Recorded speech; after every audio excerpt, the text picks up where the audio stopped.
ألف لام را. تلك آيات الكتاب المبين. إنا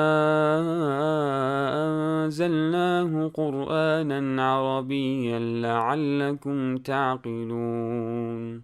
نحن نقص عليك أحسن القصص بما أوحينا إليك هذا القرآن وإن كنت من قبله لمن الغافلين. إذ قال يوسف لأبيه يا أبت إني رأيت 11 كوكبا والشمس والقمر رأيتهم لي ساجدين.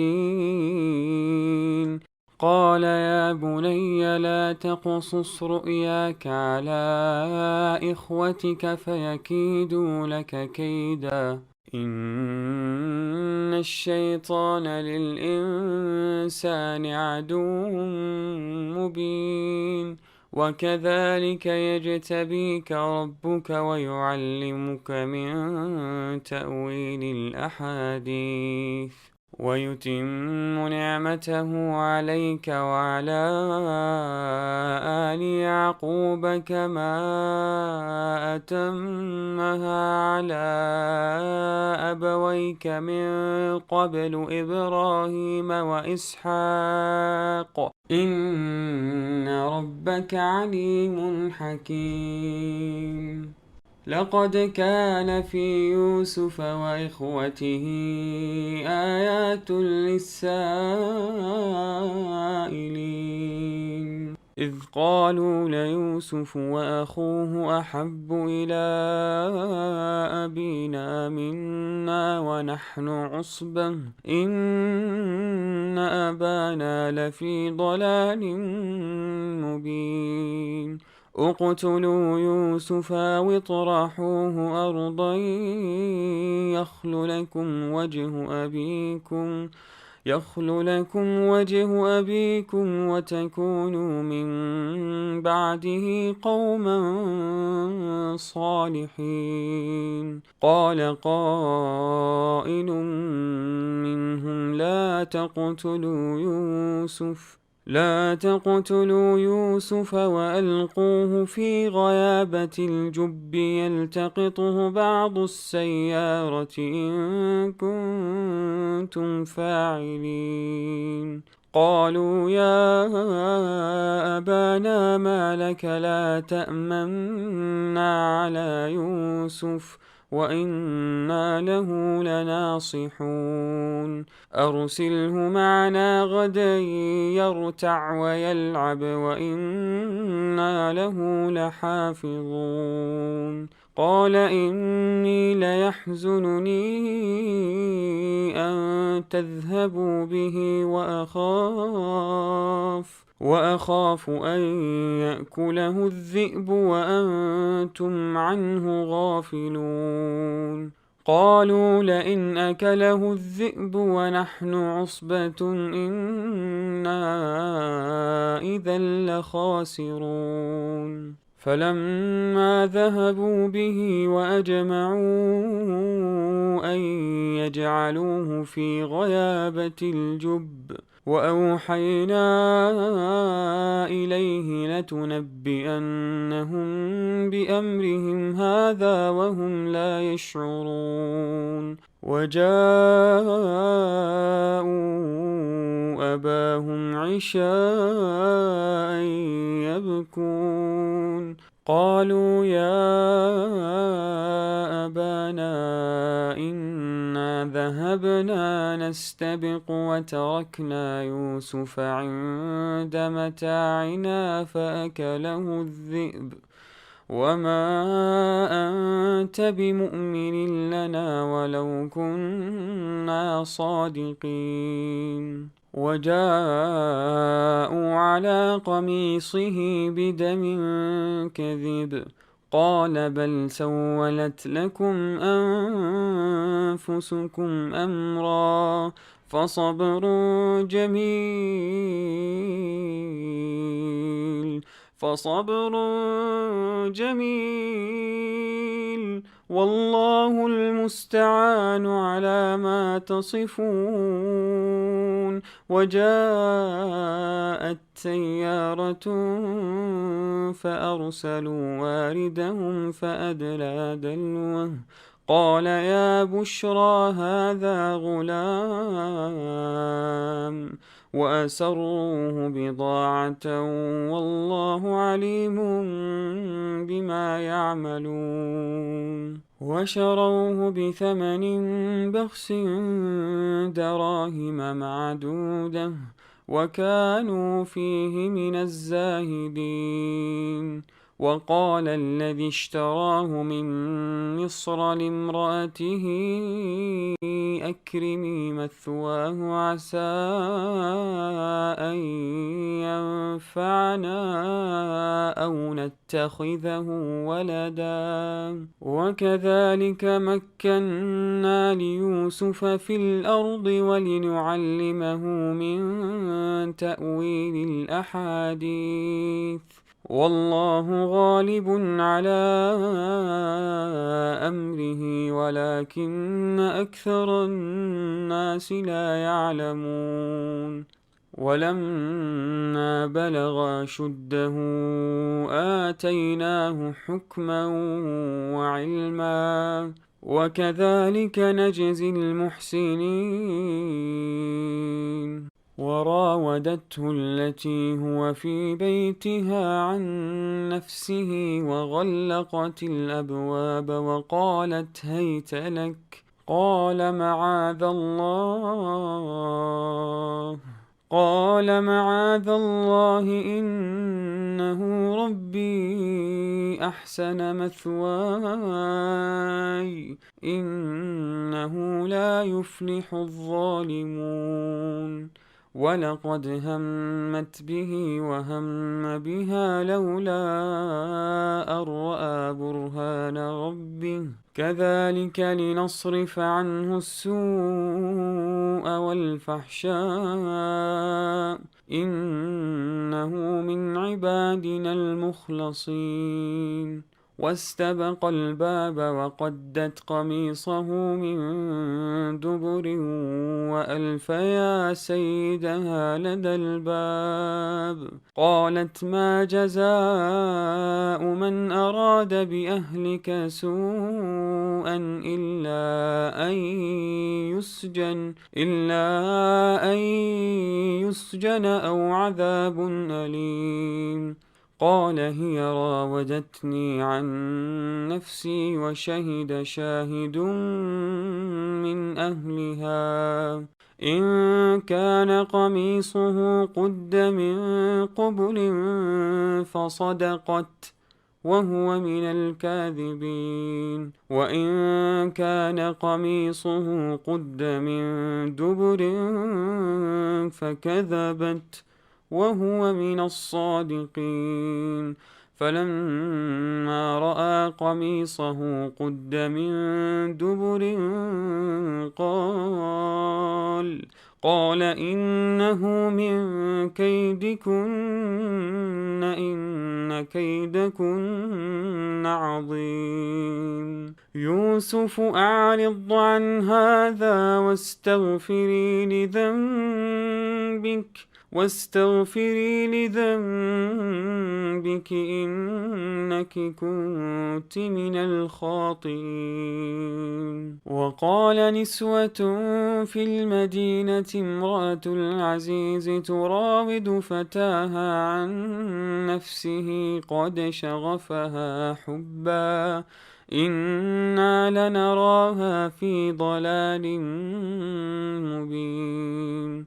فلما سمعت بمكرهن أرسلت إليهن وأعتدت لهن متكأ وآتت كل واحدة منهن سكينا وقالت اخرج عليهن. فلما رأينه أكبرنه وقطعن أيديهن وقلن وقلن حاش لله ما هذا بشرا إن هذا إلا ملك كريم. قالت فذلكن الذي لمتنني فيه ولقد راودته عن نفسه فاستعصم ولئن لم يفعل ما آمره ليسجنن وليكونن من الصاغرين. قال رب السجن أحب إلي مما يدعونني إليه وإلا تصرف عني كيدهن أصب إليهن وأكن من الجاهلين. فاستجاب له ربه فصرف عنه كيدهن إنه هو السميع العليم. ثم بدا لهم من بعد ما رأوا الآيات ليسجننه حتى حين. ودخل معه السجن فتيان قال أحدهما إني أراني أعصر خمرا وقال الآخر إني أراني أحمل فوق رأسي خبزا تأكل الطير منه نبئنا بتأويله إنا نراك من المحسنين. قال لا يأتيكما طعام ترزقانه إلا نبأتكما بتأويله قبل أن يأتيكما ذلكما مما علمني ربي إني تركت ملة قوم لا يؤمنون بالله وهم بالآخرة هم كافرون. واتبعت ملة آبائي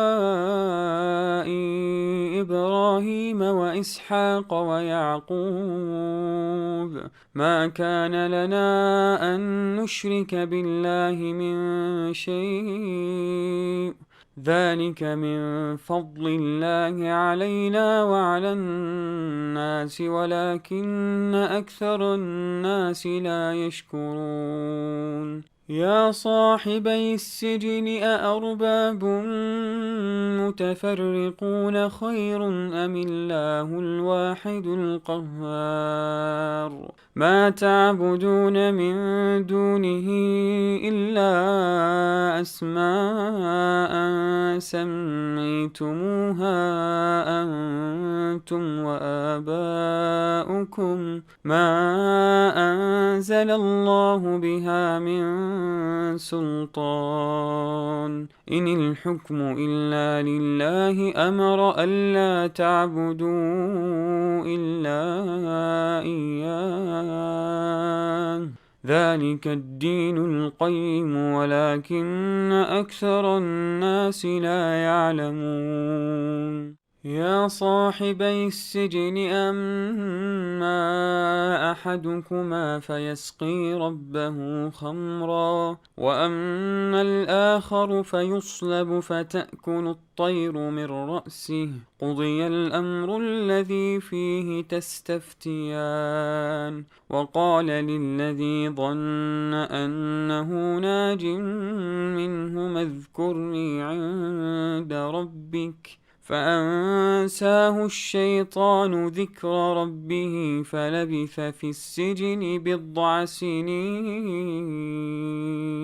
وقال الملك إني أرى 7 بقرات سمان يأكلهن 7 عجاف و7 سنبلات خضر وأخر يابسات. يا أيها الملأ أفتوني في رؤياي إن كنتم للرؤيا تعبرون. قالوا أضغاث أحلام وما نحن بتأويل الأحلام بعالمين. وقال الذي نجا منهما وادكر بعد أمة أنا أنبئكم بتأويله فأرسلون يوسف أيها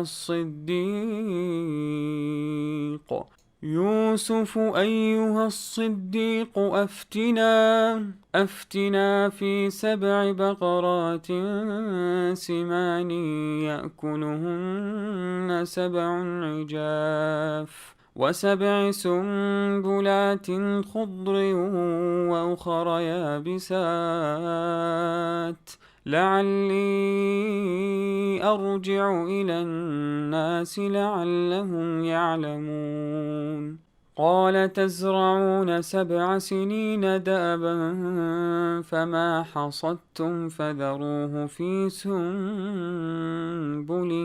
إلا قليلا مما تأكلون ثم يأتي من بعد ذلك 7 شداد يأكلن ما قدمتم لهن إلا قليلا مما تحصنون ثم يأتي من بعد ذلك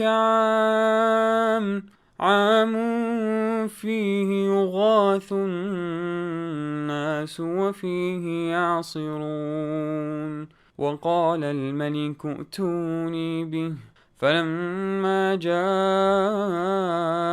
الرسول قال ارجع إلى ربك فاسأله ما بال النسوة اللاتي قطعن أيديهن إن ربي بكيدهن عليم قال ما خطبكن إذ راوتن يوسف عن نفسه قلنا حاش لله ما علمنا عليه من سوء قالت امرأة العزيز الآن حصحص الحق أنا راودته عن نفسه وإنه لمن الصادقين ذلك ليعلم أني لم أخنه بالغيب وأن الله لا يهدي كيد الخائنين وما أبرئ نفسي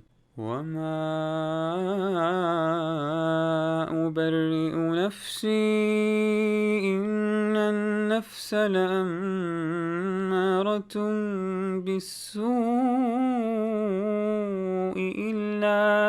إلا ما رحم ربي إن ربي غفور رحيم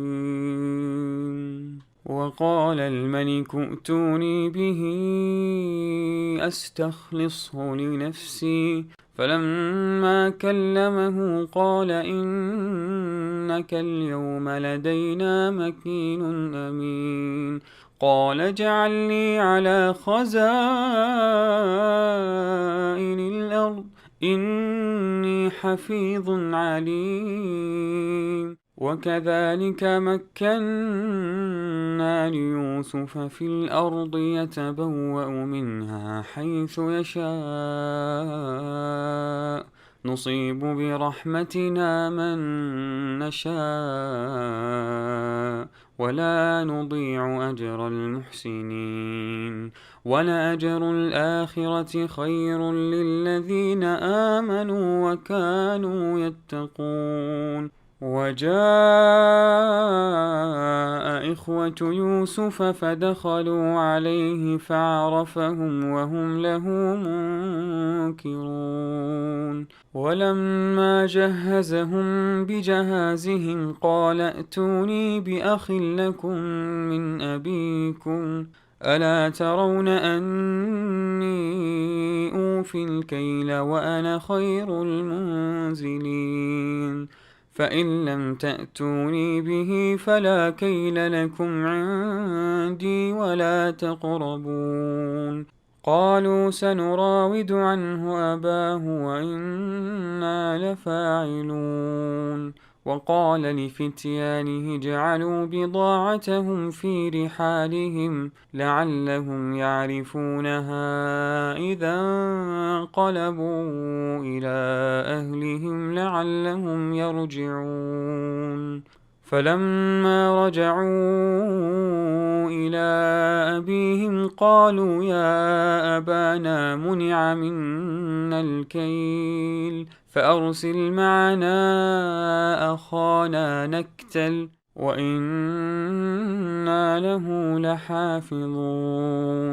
قال هل آمنكم عليه إلا كما أمنتكم على أخيه من قبل فالله خير حافظا وهو أرحم الراحمين. ولما فتحوا متاعهم وجدوا بضاعتهم ردت إليهم قالوا يا أبانا ما نبغي هذه بضاعتنا ردت إلينا ونمير أهلنا ونحفظ أخانا ونزداد كيل بعير ذلك كيل يسير. قال لن أرسله معكم حتى تؤتون موثقا من الله لتأتونني به إلا أن يحاط بكم. فلما آتوه موثقهم قال الله على ما نقول وكيل. وقال يا بني لا تدخلوا من باب واحد وادخلوا من أبواب متفرقة وما أغني عنكم من الله من شيء إن الحكم إلا لله عليه توكلت وعليه فليتوكل المتوكلون. ولما دخلوا من حيث أمرهم أبوهم ما كان يغني عنهم من الله من شيء إلا حاجة في نفس يعقوب قضاها وإنه لذو علم لما علمناه ولكن أكثر الناس لا يعلمون. ولما دخلوا على يوسف آوى إليه أخاه قال إني أنا أخوك فلا تبتئس بما كانوا يعملون. فلما جهزهم بجهازهم جعل السقاية في رحل أخيه ثم أذن مؤذن أيتها العير إنكم لسارقون. قالوا وأقبلوا عليهم ماذا تفقدون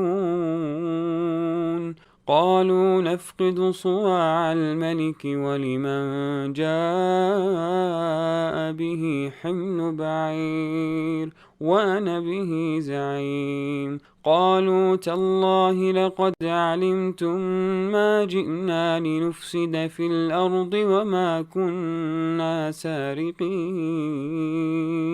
قالوا فما جزاؤه إن كنتم كاذبين. قالوا جزاؤه من وجد في رحله فهو جزاؤه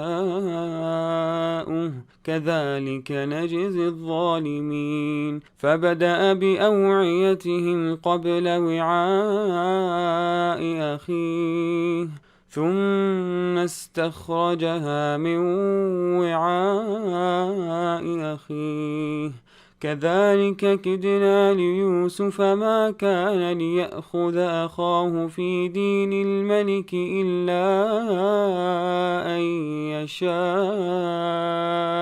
الله نرفع درجات من نشاء وفوق كل ذي علم عليم. قالوا إن يسرق فقد سرق أخ له من قبل فأسرها يوسف في نفسه ولم يبدها لهم قال أنتم شر مكانا والله أعلم بما تصفون. قالوا يا أيها العزيز إن له أبا شيخا كبيرا فخذ أحدنا مكانه إنا نراك من المحسنين. قال معاذ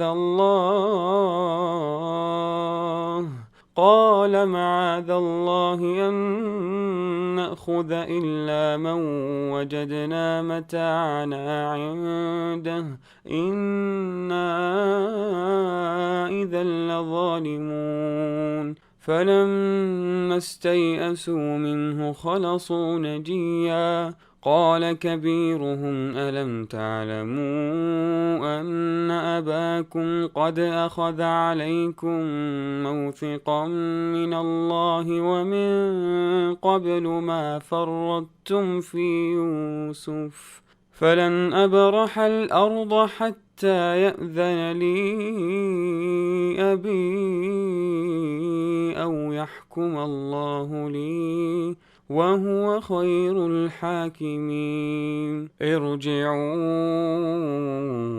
إلى أبيكم فقولوا يا أبانا إن ابنك سرق وما شهدنا إلا بما علمنا وما كنا للغيب حافظين. واسأل القرية التي كنا فيها والعير التي أقبلنا فيها وإنا لصادقون. قال بل سولت لكم أنفسكم أمرا فصبر جميل عسى الله أن يأتيني بهم جميعا إنه هو العليم الحكيم. وتولى عنهم وقال يا أسفا على يوسف وابيضت عيناه من الحزن فهو كظيم. قالوا تالله تفتأ تذكر يوسف حتى تكون حرضا أو تكون من الهالكين. قال إنما أشكو بثي وحزني إلى الله وأعلم من الله ما لا تعلمون. يا بني اذهبوا فتحسسوا من يوسف وأخيه ولا تيأسوا من روح الله إنه لا ييأس من روح الله إلا القوم الكافرون. فلما دخلوا عليه قالوا يا أيها العزيز مسنا وأهلنا الضر وجئنا ببضاعة مزجاة فأوف لنا الكيل وتصدق علينا إن الله يجزي المتصدقين. قال هل علمتم ما فعلتم بيوسف وأخيه إذ أنتم جاهلون؟ قالوا أئنك لأنت يوسف؟ قال أنا يوسف وهذا أخي قد من الله علينا إنه من يتق ويصبر فإن الله لا يضيع أجر المحسنين.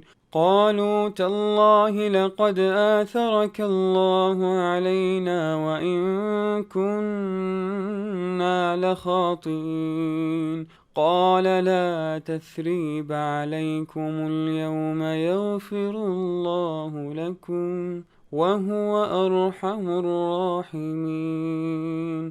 اذهبوا بقميصي هذا فألقوه على وجه أبي يأت بصيرا وأتوني بأهلكم أجمعين.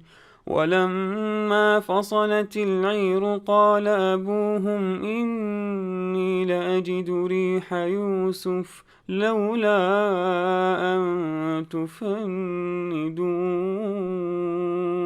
قالوا تالله إنك لفي ضلالك القديم. فلما أن جاء البشير ألقاه على وجهه فارتد بصيرا قال ألم أقل لكم إني أعلم من الله ما لا تعلمون. قالوا يا أبانا استغفر لنا ذنوبنا إنا كنا خاطئين. قال سوف أستغفر لكم ربي إنه هو الغفور الرحيم. فلما دخلوا على يوسف آوى إليه أبويه وقال ادخلوا مصر إن شاء الله آمنين. ورفع أبويه على العرش وخروا له سجدا وقال يا أبت هذا تأويل رؤياي من قبل قد جعلها ربي حقا وقد أحسن بي إذ أخرجني من السجن وجاء بكم من البدو من بعد أن نزغ الشيطان بيني وبين إخوتي إن ربي لطيف لما يشاء إنه هو العليم الحكيم. رب قد آتيتني من الملك وعلمتني من تأويل الأحاديث فاطر السماوات والأرض أنت ولي في الدنيا والآخرة توفني مسلما وألحقني بالصالحين. ذلك من أنباء الغيب نوحيه إليك وما كنت لديهم إذ أجمعوا أمرهم وهم يمكرون. وما أكثر الناس ولو حرصت بمؤمنين. وما تسألهم عليه من أجر إن هو إلا ذكر للعالمين. وكأين من آية في السماوات والأرض يمرون عليها وهم عنها معرضون. وما يؤمن أكثرهم بالله إلا وهم مشركون. أفأمنوا أن تأتيهم غاشية من عذاب الله أو تأتيهم الساعة بغتة وهم لا يشعرون. قل هذه سبيلي أدعو إلى الله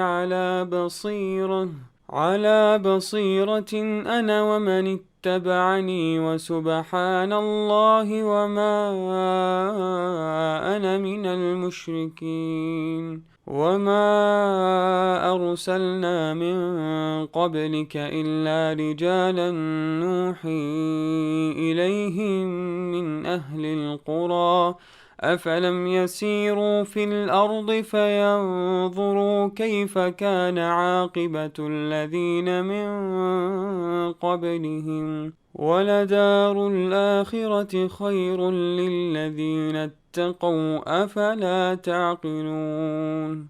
حتى إذا استيأس الرسل وظنوا أنهم قد كذبوا جاءهم نصرنا فنجي من نشاء ولا يرد بأسنا عن القوم المجرمين. لقد كان في قصصهم عبرة لأولي الألباب ما كان حديثا يفترى ولكن تصديق الذي بين يديه وتفصيل كل شيء وهدى ورحمة لقوم يؤمنون.